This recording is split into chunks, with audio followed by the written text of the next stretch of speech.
In this video, we explore the question, what is Falling Frontier? And as a Star Citizen player, a completely different genre, but still very exciting. Und eine deutsche Version des Videos findet ihr in der Videobeschreibung. Falling Frontier is one of the most promising real-time strategy games, which was supposed to go into early access in the second quarter of 2022, but actually should have done so already in 2021. An important background to the postponement is that for the most part there is only one developer behind Falling Frontier, the Australian Todd Darcy, who has been working on the game since 2018 and has already achieved a great deal here. Todd is also the CEO of the one-man developer studio Stutter Fox.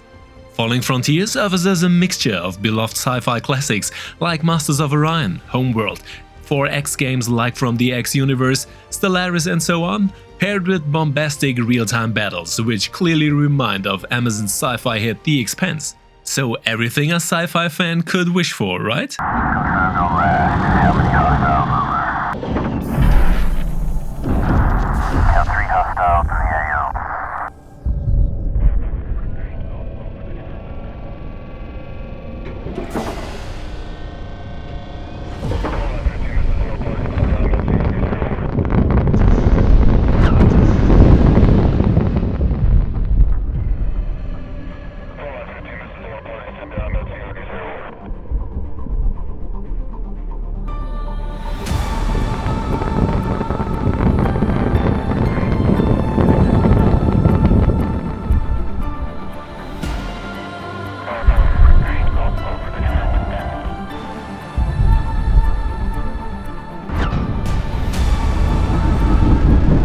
In Falling Frontier, we can expect a mixture of a macro simulation with a complete star system to manage and the growth of our people, as well as a micro simulation, which even leaves the individual configurations of our ships to us via research and exploration, and sends us into plausible real-time battles with our own fleet. The game itself is based on the Unity engine and already looks very well staged and very coherent. And a note at this point, the video material shown was made available to us by the developer, since Falling Frontier is not yet available in a playable version. The battles seem very tactical and bombastic, after the ships seem sluggish and less maneuverable. However, we also control mostly large battleships here, all of which fire ballistic weapons, with physics playing a very special role in the game. The impact of projectiles and missiles is directly visible and again looks very realistic, just like the battles we know from The Expanse. So for the time being, we will not see laser battles and beam weapons in Falling Frontiers.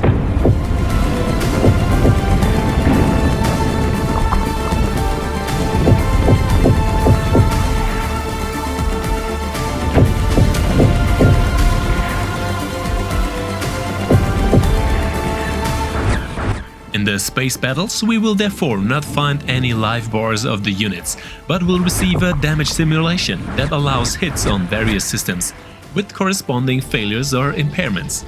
If we destroy the scanners, the enemy is blind, if we damage the drives, he slows down, and if we accidentally hit the ammunition depot, well, that's it for the ship, even if it would have been much stronger than us. However, such encounters are probably only extremely rare and possible by chance. Basically, the equipment and components determine our ships, whereby a kind of scissors and stone paper principle, according to which ship A is automatically suitable against ship B, does not exist. A very exciting concept.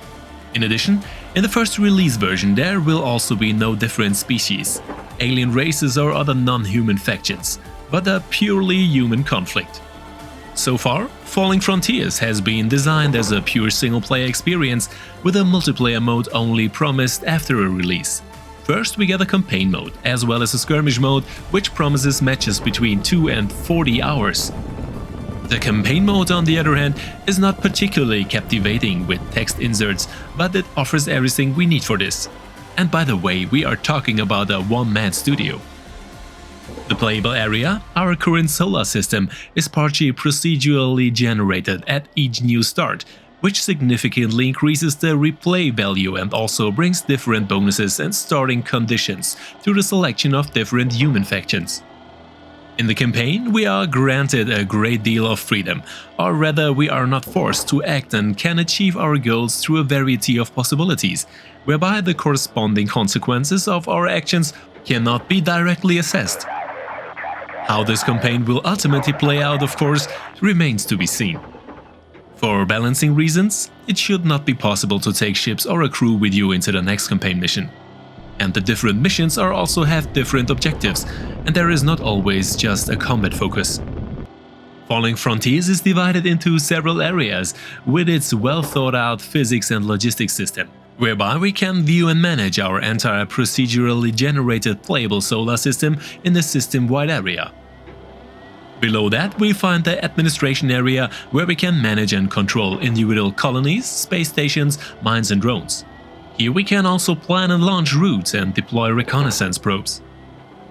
In the core area, and at the same time closest to it, we are in combat mode, in which we have to command our ships directly, plan their enormous turning cycles and interna in advance, and concentrate on the physical lines of sight and fire. Special feature here are the physics features mentioned, whereby we cannot see our surroundings completely, but have to work with reconnaissance and probes to be able to see behind asteroids or planets. This way we can plan and thwart ambush, seek shelter behind asteroids and use the physics effects and lines of sight for our tactical considerations. In addition, the systems of our ships do not always work 100% accurately, as there can be malfunctions or disturbances, so this is also a point of realism and considerably more tension. Furthermore, our individual spaceships are of considerable importance, as they are not mass-produced with a lovable crew, but represent an important part of our fleet due to their individual equipment and tactical design. Because our equipment also depends directly on our technological level, whereby research, as is of course usual in sci-fi games, takes up a significant area, whereby we must of course decide whether we first want to further develop our weapons or improve our planets and stations. Our warp range, which can be extended through research, also has a direct influence on the entire game and directly determines how far we can jump with our ship in a single jump, which of course has also a cooldown. But also the characteristics and possibilities of the crew members offer direct advantages and disadvantages for the ships, whereby we can also promote these crew members to unique officers, who can then be further trained and improved. And we can also shoot our crew into space through escape pods shortly before the loss of a ship, in order to still save them, or even capture enemy officers. So the loss of a qualified top crew would be a bit a setback, or the capture of an enemy crew a clear gain. But besides technological possibilities, the various bonuses of the crew, we must also always keep an eye on the resources of ammunition, food and fuel, since these are consumed for each individual ship, and we must supply them directly through supply stations or corresponding supply routes.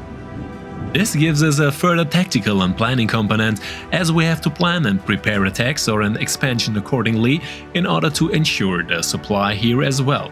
If we don't do this, our ships will run out of ammunition and won't be able to fire back, the crew will starve, and without fuel we won't be able to make any more jumps. And since our opponents also have jump technology, it is advisable to defend or conquer strategically important areas that are within jump range. The supply routes, space stations, planets and core areas of our opponents offer many lucrative targets, with which we can slow down their expansion in many ways in order to ultimately defeat them. Because supplies in general do not come about automatically, but are generated by our controlled planets and stations, whereby we always have to decide for ourselves how we use our resources. The number of our residents only grows on planets, whereby these represent a core area and our backbone through taxes and labor, and we have to weigh up where to use our resources. If we expand too quickly, we will ultimately lack the population to supply our fleet. Also, the supply of resources actually takes place and is not magically transferred from Planet A to Space Station B, but is served by civilian ships with the necessary routes, whereby these convoys can in turn represent a lucrative target for enemies. Also, resources cannot be mined infinitely, but are only available in a limited amount on one source, which forces us to expand for more resources, and thus we cannot just stay statically in one place. Falling Frontiers therefore promises to be an expansive sci-fi experience, with depth thrown in for good measure. The battles make a rather tactical impression, whereby they are staged very effectively and excitingly, and the impressions of the economic and supply system also brings planning and foresighted possibilities with it. A very interesting overall package. And with the scenario creator, we get a possibility to create our own star systems and maps for Falling Frontiers, and thanks to various scripting options, we can ultimately design our own scenarios. The Expanse campaign is therefore probably only a matter of time. Ultimately, it remains to be hoped that early access can be realized in the second quarter of 2022, whereby the postponement by 1 year should certainly not have any negative effects on the game itself. We are already very excited about Falling Frontiers and will of course keep you up to date. But of course we are interested in your opinions on the game. Do you have any confidence in the one-man development studio? And are real-time strategy games still up to date today? Let me know in the video comments, in the Discord or in the almost daily Twitch live streams. I say goodbye, until next time, and as always, see you in the verse.